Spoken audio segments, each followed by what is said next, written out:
Hello मेरे प्यारे साथियों, मैं एक बार फिर से जीए हाईटेक क्लासेस में आपका स्वागत करता हूं। जैसा कि आप जानते हैं, कल हमने लेक्चर 3 लिया था। आज उसी का नेक्स्ट पार्ट मैं बताऊंगा। हमने कल आप लोगों को एका कोशिका सेल के कुछ फार्मूले बताए थे। आज उन्हीं फार्मूले पे हम न्यूमेरिकल लगवाऊंगा। देखो, कल हमने बताया था एका कोशिका के प्रकार, फिर फार्मूले बताए थे। अब कुछ पहले हम फार्मूले लिख रहे हैं, उसके बाद में मैं न्यूमेरिकल लगवाऊंगा। तो सबसे पहला हमारा फार्मूला एससीसी पे था, एससीसी, फिर दूसरा था बीसीसी, फिर तीसरा था एफसीसी।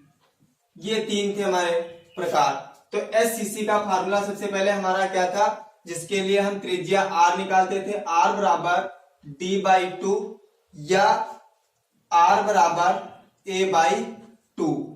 फिर बीसीसी के लिए फार्मूला क्या था, बीसीसी के लिए आर बराबर a/2 या आर बराबर a√3/4।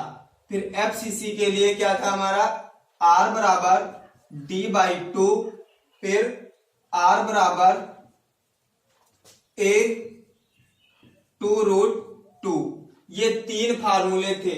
ये तीनों टॉपिक पे हमारे न्यूमेरिकल लगेंगे। सबसे पहले टॉपिक कौन सा था, एससीसी पे, फिर बीसीसी पे, फिर एफसीसी पे। ये फार्मूले हैं, इन फार्मूलों पे न्यूमेरिकल लगेंगे। ठीक, जैसा कि है, एक न्यूमेरिकल हम पहले बताते हैं, उसका बाद में मैं दूंगा और आप लोग खुद लगाएंगे।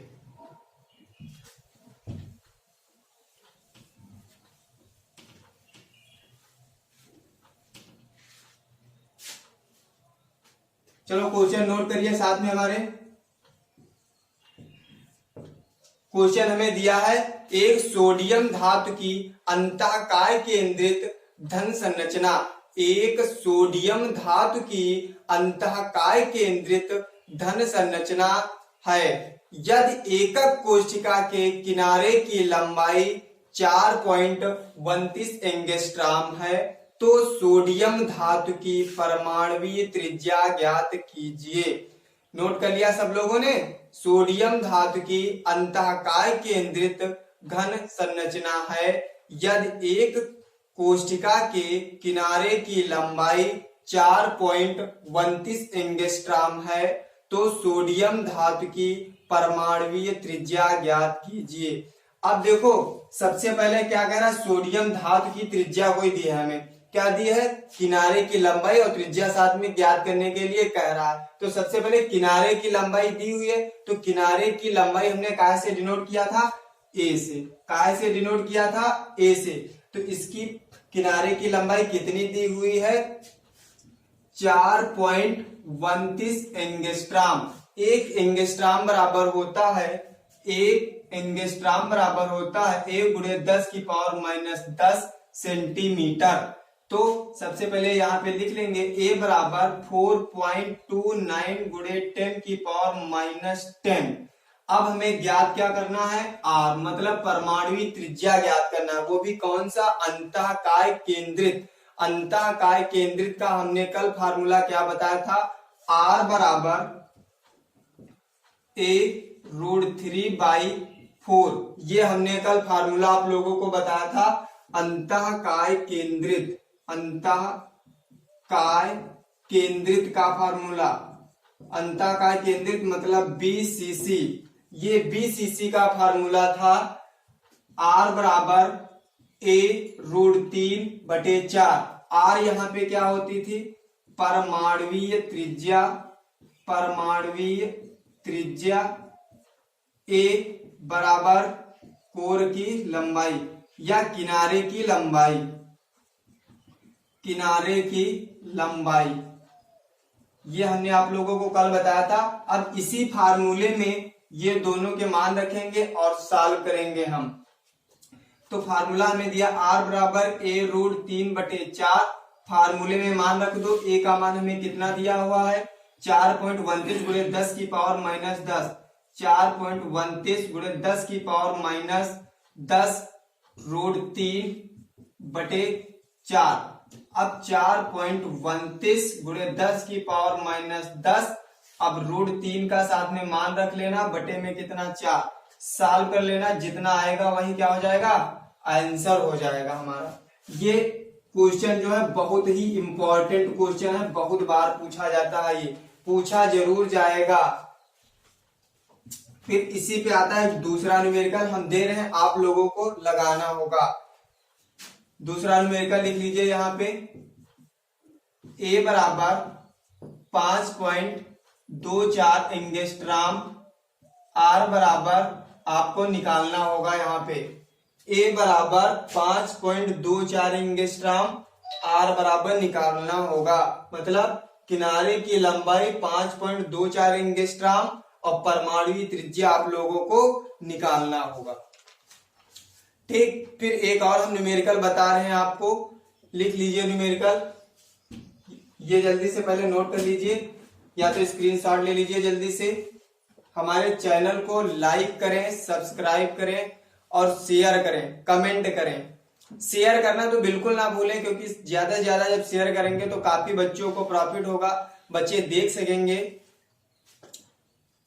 लिख लिया? ठीक,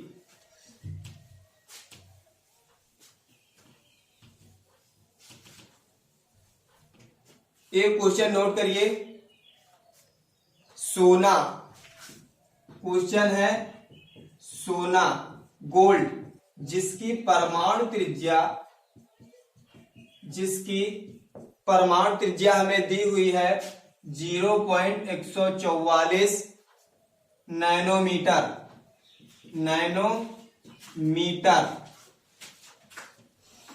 फलक केंद्रित कोष्ठिका के कोर की लंबाई ज्ञात करना है।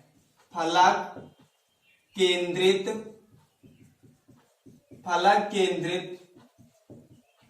कोष्ठिका के कोर की लंबाई ज्ञात कीजिए। ये न्यूमेरिकल आपका है, ज्ञात कीजिए। न्यूमेरिकल क्या दिया है, सोना दिया है जिसकी परमाणु त्रिज्या 0.144 नैनोमीटर दी हुई है, जिसके फलक केंद्रित कोष्ठिका के कोर की लंबाई ज्ञात करना है। हमने परमाणु त्रिज्या बताया था, काय से डिनोट करते हैं, आर से, तो लिख लीजिए सॉल्यूशन में, आर बराबर 0.144 नैनोमीटर एनएम, और हमें ज्ञात क्या करना है, कोर की लंबाई, मतलब ए बराबर हमको ज्ञात करना है। अभी हमने बताया था एससीसी, बीसीसी और एफसीसी, फलक केंद्रित, मतलब तीसरा फार्मूला लगेगा, फलक केंद्रित कोष्ठिका। तो तीसरा फार्मूला हमने क्या बताया था, आर बराबर ए बटे 2√2, ये हमने फार्मूला बताया, जिसमें आर हमारी परमाणु त्रिज्या है, जो ए है वो कोर की लंबाई है, आर का मान दिया है 0.144, ए हमें ज्ञात करना है। तो इसके नीचे एक बनाएंगे, तिरछी गुणा करा लेंगे, तो ए बराबर आर इंटू 2√2, आर का मान रख देंगे 0.144 गुणे 2√2, इसकी गुणा करा लेंगे, जितना आएगा वो नैनोमीटर में आंसर हो जाएगा। ठीक, ये न्यूमेरिकल जल्दी से लगाना, बहुत इंपॉर्टेंट क्वेश्चन है, बोर्ड परीक्षा में बिल्कुल पूछा जाता है, इस बार पूछा भी गया था न्यूमेरिकल ये, इसीलिए हम लगवा रहे हैं ये न्यूमेरिकल। बाकी इस टाइप के जितने भी न्यूमेरिकल हो हमारे कमेंट पे करिए, अगर जो लोग ना लगा पा रहे हो कमेंट करिए, साथ में मैं सारे के सारे न्यूमेरिकल बताऊंगा, और जब ये लेसन समाप्त हो जाएगा मैं एक न्यूमेरिकल की सीरीज लेकर के आऊंगा, समथिंग उसमें 10 या 15 सम्स होंगे, मैं साथ में लगवाऊंगा। 10 या 15 सम्स की मैं पीडीएफ बना करके आप लोगों पे सेंड करूंगा, जल्दी से नोट कर लीजिए, स्क्रीनशॉट ले लीजिए।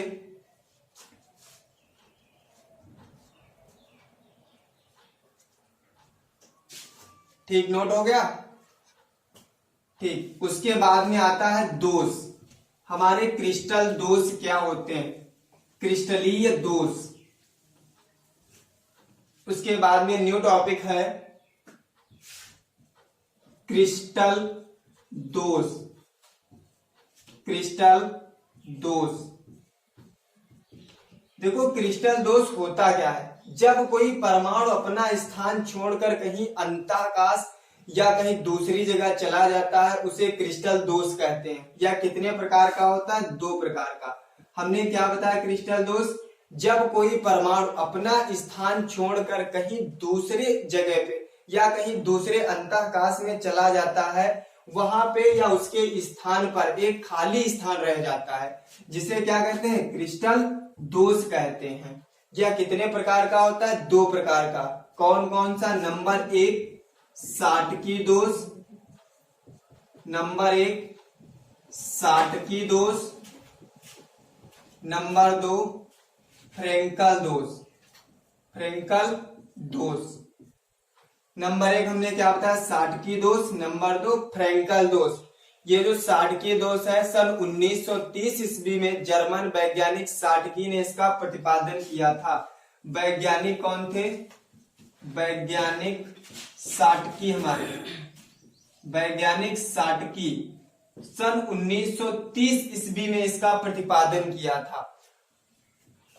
वो कहाँ के वैज्ञानिक थे, जर्मन वैज्ञानिक। ये जर्मन वैज्ञानिक थे हमारे, इन्होंने साटकी दोष का प्रतिपादन किया था सन 1930 ईस्वी में।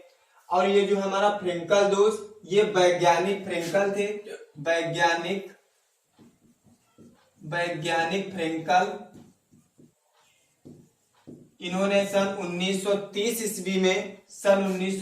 ईस्वी में फ्रेंकल दोष का प्रतिपादन किया था। दोनों दोष एक ही सन में हुए थे, लेकिन ये जर्मन वैज्ञानिक थे, ये तुम्हारे रूसी वैज्ञानिक थे, रूसी वैज्ञानिक, ये जर्मन, ये रूसी वैज्ञानिक। जिस हिसाब से इन्होंने समझाया था बिल्कुल सेम ही वैसे इन्होंने ही नियम का प्रतिपादन किया था। इन्होंने बताया था कि जब कोई परमाणु या धनायन हो या ऋणायन हो अपना स्थान छोड़कर कहीं अंतराकाश में लुप्त हो जाता है और वह ढूंढने पर नहीं मिलता है, तो उसके स्थान पर एक दोष उत्पन्न होता है जिसे साटकी दोष कहते हैं।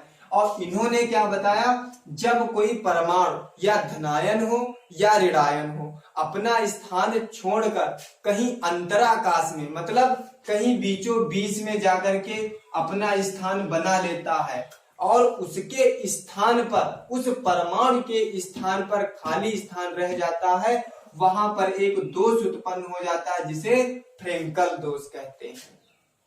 तो सबसे पहले हेडिंग डाल लीजिए साटकी दोष, सबसे पहले हेडिंग डाल लीजिए साटकी दोष।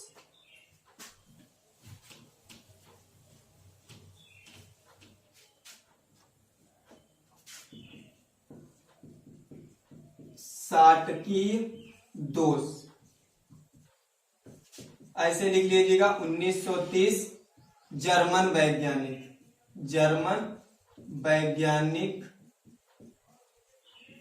साटकी, जर्मन वैज्ञानिक साटकी।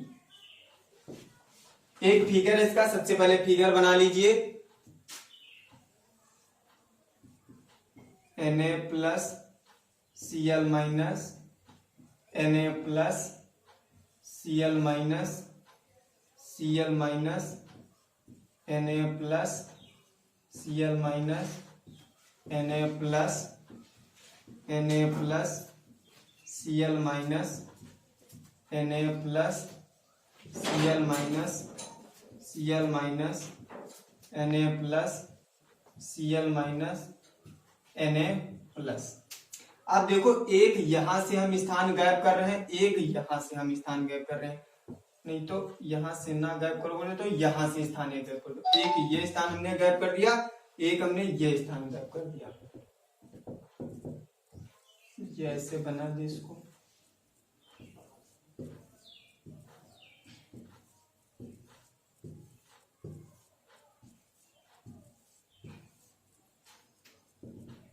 ये इस हिसाब से फिगर में बना लेना आप लोग।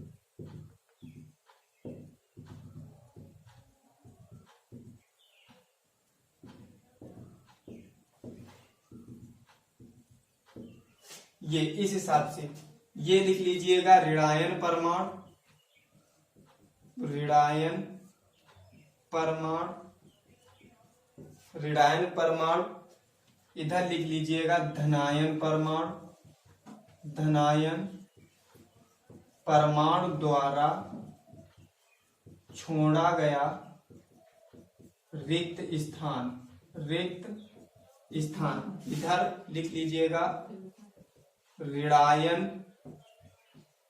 परमाणु द्वारा छोड़ा गया रिक्त स्थान, रिक्त स्थान। अब देखो ये फिगर बन गया 60 की दोष का हमारा, ये फिगर काहे का बन गया, 60 की दोष का हमारा ये फिगर बन गया। देखो तो इसकी डिफिनेशंस कैसे लिखेंगे हम, ये दोष है जो तुम्हारे दो दोष हैं, एक 60 की एक फ्रेंकल, ये क्वेश्चन पूछे जरूर जाते हैं परीक्षा में, दोनों में से एक क्वेश्चन जरूर पूछा जाता है तुम्हारा। तो 60 की दोष हेडिंग डाल लिया, ये वाला डायग्राम बना लो, उसके बाद में मैं समझाता हूं। जर्मन वैज्ञानिक साटकी ने सन 1930 ईस्वी में एक दोष का प्रतिपादन किया जिसे साटकी दोष कहते हैं। इस नियम के अनुसार जब कोई ऋणायन परमाणु या धनायन परमाणु अपना स्थान छोड़कर कहीं अंतराकाश में, मतलब कहीं भी चला जाता और उसे दोबारा ढूंढने पर नहीं पाया जाता है, तो उसके स्थान पर एक रिक्त स्थान रह जाता है, जिसे क्या कहते हैं, साटकी दोष कहते हैं, जिसे क्या कहते हैं, साटकी दोष कहते हैं। मतलब हमने क्या बताया, जर्मन वैज्ञानिक साटकी ने एक दोष का प्रतिपादन किया।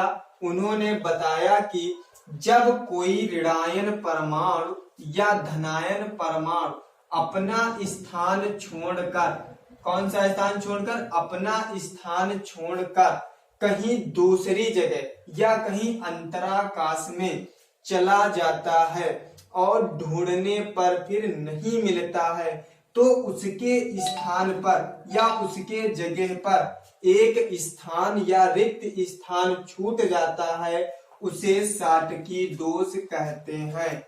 उसे क्या कहते हैं, साटकी दोष कहते हैं। ये डिफिनेशन से लिख लीजिएगा और साथ में ये फिगर बना लीजिएगा। एक ये ऋणायन परमाणु द्वारा छोड़ा गया रिक्त स्थान, फिर ये धनायन परमाणु द्वारा छोड़ा गया रिक्त स्थान, फिर इसके बाद में आता है साटकी दोष, फिर क्या आता है इसके बाद में, साटकी दोष। तो इस फिगर का जल्दी से स्क्रीनशॉट ले लीजिए।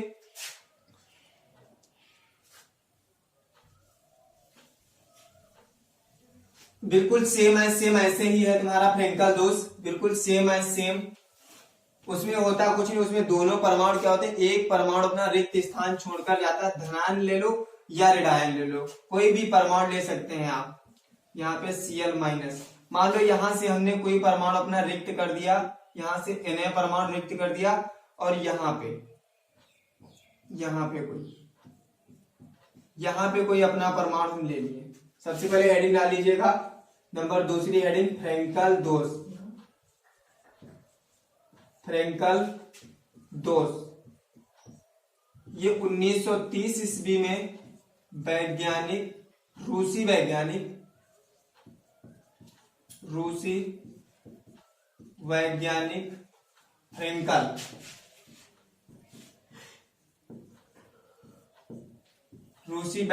फ्रेंकल ने इसका प्रतिपादन किया था। उन्होंने क्या बताया था, कोई धनायन परमाणु हो या ऋणायन परमाणु हो, जब वह अपना स्थान छोड़कर कहीं अंतराकाश में स्थित हो जाता है, मतलब इन चारों परमाणुओं के बीच में ये जो खाली जगह वहां पर स्थित हो जाता है, यानी कि यहाँ पर ये जो खाली जगह छूटी है, यहाँ पे मान लो यहाँ पे हमने Na+ लिख दिया, यहाँ पे जब कोई परमाणु स्थित हो जाता है और उस परमाणु की जगह पे एक रिक्त स्थान रह जाता है, उसे क्या कहते हैं, फ्रेंकल दोष कहते हैं। क्या कहते हैं, फ्रेंकल दोष कहते हैं। अभी हमने क्या बताया, देखो फ्रेंकल दोष ये थे। फ्रेंकल दोष सन 1930 ईस्वी में रूसी वैज्ञानिक फ्रेंकल ने एक दोष का प्रतिपादन किया, जिनके अनुसार जिन्होंने क्या बताया, जिन्होंने बताया कि जब कोई धनायन परमाणु या ऋणायन परमाणु, धनायन परमाणु या ऋणायन परमाणु, ऋणायन परमाणु, ऋणायन परमाणु अपना स्थान छोड़कर कहीं अंतराकाश में चला जाता है और वहां पर अपना स्थान ग्रहण कर लेता है, तब उसके स्थान पर एक रिक्त स्थान रह जाता है, तो वहां पर एक दोष उत्पन्न होता है जिसे फ्रेंकल दोष कहते हैं। जिसे क्या कहते हैं? फ्रेंकल दोष कहते हैं। तो एक बार फिर से हम रिपीट कर रहे हैं, अपने आप लिख लीजिएगा। हमने बताया सन 1930 ईस्वी में रूसी वैज्ञानिक फ्रेंकल ने एक नियम का प्रतिपादन किया, जिनके अनुसार या जिन्होंने बताया कि जब कोई ऋणायन परमाणु या धनायन परमाणु अपना स्थान छोड़कर कहीं अंतराकाश में चला जाता है, तो उसके स्थान पर या उसके जगह पर एक रिक्त स्थान छूट जाता है और वहां पर एक दोष उत्पन्न हो जाता है जिसे फ्रेंकल दोष कहते हैं। जिसे क्या कहते हैं? फ्रेंकल दोष कहते हैं। तो जल्दी से इस फिगर का स्क्रीनशॉट ले लीजिए और बाद में ये वाली डिफिनेशंस लिख लेना। सबसे पहले फिगर्स, बाद में डिफिनेशंस लिखोगे तुम लोग। जल्दी से ले लीजिए स्क्रीनशॉट और हमारे चैनल को लाइक करें, सब्सक्राइब करें, कमेंट करें और शेयर करना तो बिल्कुल ना भूलें।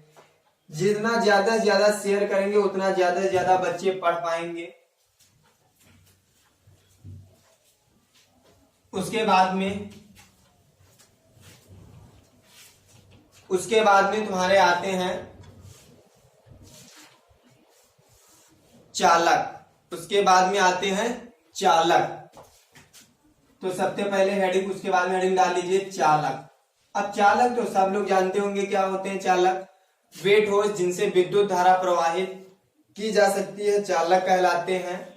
कोई भी चीज हो, तार हो, जैसे उसमें विद्युत धारा प्रवाहित की जाती है, चालक कहलाते हैं। जैसे तार एक ले लीजिएगा, इधर से लगाएंगे तो उधर करंट मारेगा ना, हाँ, तो ये हमारा क्या होता है? चालक। तो चालक, अभी का चालक जैसे पहिया की नचार है, बिल्कुल सेम वैसे चालक होता, बिल्कुल सेम। तो चालक जिनसे विद्युत धारा आसानी से प्रवाहित की जा सकती है उसे चालक कहते हैं। तो यहाँ हेडिंग डाल लीजिए चालक, लिख लीजिए चालक, लिखो वे ठोस, वे ठोस जिनसे विद्युत धारा आसानी से प्रवाहित की जाती है, प्रवाहित की जाती है, क्या कहलाते हैं? चालक कहलाते, चालक कहलाते हैं। उसके बाद में आता है तुम्हारा प्रतिचुंबकीय पदार्थ। अगली हेडिंग डाल लीजिए उसके बाद प्रतिचुंबकीय पदार्थ। प्रति मतलब थोड़ा, मतलब दुर्बल, बहुत थोड़ा चुंबकीय पदार्थ होते हैं, उन्हें क्या कहते हैं? प्रतिचुंबकीय पदार्थ।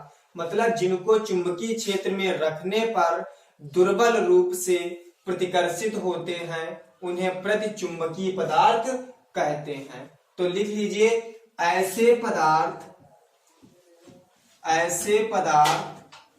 जिनको बाह्य चुंबकीय क्षेत्र में रखने पर दुर्बल रूप से प्रतिकर्षित होते हैं, प्रतिकर्षित या चुंबकित, प्रतिकर्षित होते हैं, प्रतिकर्षित होते हैं, क्या कहलाते हैं? प्रतिचुंबकीय पदार्थ कहलाते हैं। प्रतिचुंबकीय पदार्थ कहलाते हैं। कहलाते हैं। जैसे कोई भी चीज मान लेते हैं, थोड़ा सा प्रतिकर्षित होंगे। जैसे नॉर्थ और साउथ पोल पोल होते हैं तो इनको सामने सामने रखेंगे, दोनों क्या होंगे, प्रतिकर्षित होंगे तुम्हारे, कोई भी चुंबक हो तुम्हारा। उसके बाद में आता है तुम्हारा अनुचुंबकीय पदार्थ। उसके बाद में अनुचुंबकीय पदार्थ। अनुचुंबकीय पदार्थ मतलब थोड़ा प्रतिकर्षित हो, थोड़ा मतलब आकर्षित होते हैं। इसमें क्या था, प्रतिचुंबकीय में प्रतिकर्षित, अनुचुंबकीय में थोड़ा सा आकर्षित होंगे। मतलब ऐसे पदार्थ जिनको बाह्य चुंबकीय क्षेत्र में रखने पर दुर्बल रूप से आकर्षित होते हैं, उन्हें अनुचुंबकीय पदार्थ कहते हैं। उन्हें क्या कहते हैं, अनुचुंबकीय पदार्थ कहते हैं। तो लिख लो, ऐसे पदार्थ जिनको बाह्य चुंबकीय क्षेत्र में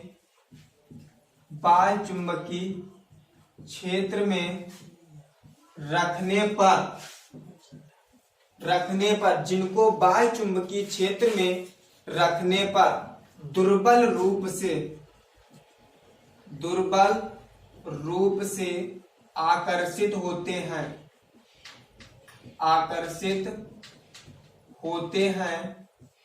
अनुचुंबकीय पदार्थ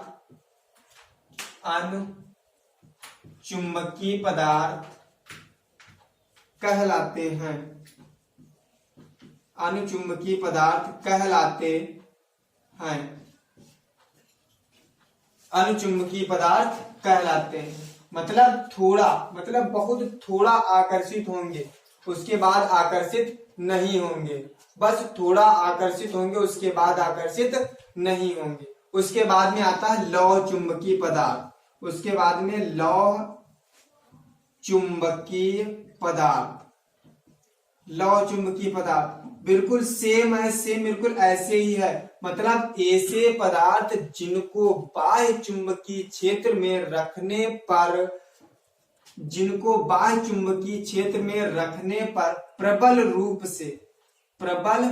रूप से आकर्षित होते हैं, क्या कहलाते हैं, लौह चुंबकीय पदार्थ। जैसे लोहा है तुम्हारा, ठीक, ये मतलब मतलब बहुत ही प्रबल रूप से तुरंत आकर्षित, मतलब तुरंत चिपक जाएंगे, क्या कहलाते हैं, लौह चुंबकीय पदार्थ कहलाते हैं। हमने क्या बताया इसकी डेफिनेशन, ऐसे पदार्थ जिनको बाह्य चुंबकीय क्षेत्र में रखने पर आसानी से या प्रबल रूप से आकर्षित होते हैं, लौह चुंबकीय पदार्थ कहलाते हैं।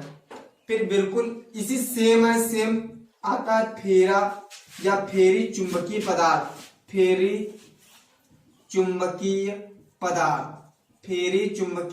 पदार्थ बिल्कुल सेम इसकी डिफिनेशन है।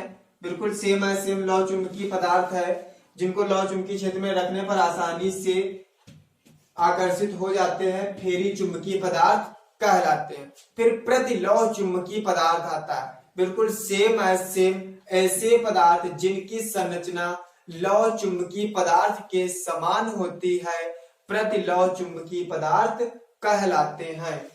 क्या आता है, प्रतिलौह चुंबकीय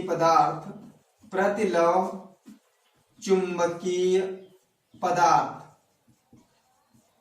हमने क्या बताया, प्रतिलौह चुंबकीय पदार्थ मतलब लौह चुंबकीय सेम यानी कि ऐसे पदार्थ जिनको लौह चुंबकीय क्षेत्र में रखने पर मतलब जिनकी संरचना लौह चुंबकीय के समान होती है, जिनकी संरचना लौह चुंबकीय के समान होती है, लौह चुंबकीय पदार्थ कहलाते हैं। जैसे FeO, NiO, MnO, ferrous oxide, nickel oxide और मैग्नीज ऑक्साइड। ठीक, इसके बाद में ये लेसन हमारा हो जाता है एंड। इसके बाद में अगला लेसन स्टार्ट होगा, जल्दी से इसका स्क्रीनशॉट ले लीजिए। ये साथ में सब पढ़ते रहें, कॉपी कलम लेकर के अपना बैठे नोट्स बनाते रहें साथ में। ये जितना भी पढ़ाया जा रहा है सब बहुत ही इम्पोर्टेंट पढ़ाया जा रहा है, परीक्षा में जरूर पूछा जाएगा, 100% आने की इसकी गारंटी है। आंसर उठा करके देख लीजिए, जितना अभी तक हमने पहले लेसन में पढ़ाया है सब पूछा जाता है, जितना भी पढ़ाया सब पूछा जाता है। हमने अभी तक ऐसा नहीं पढ़ाया जो पूछा ना गया हो। ये सब बहुत बार क्वेश्चन रिपीट किए गए हैं, हमने इसीलिए ये सब पढ़ाया है।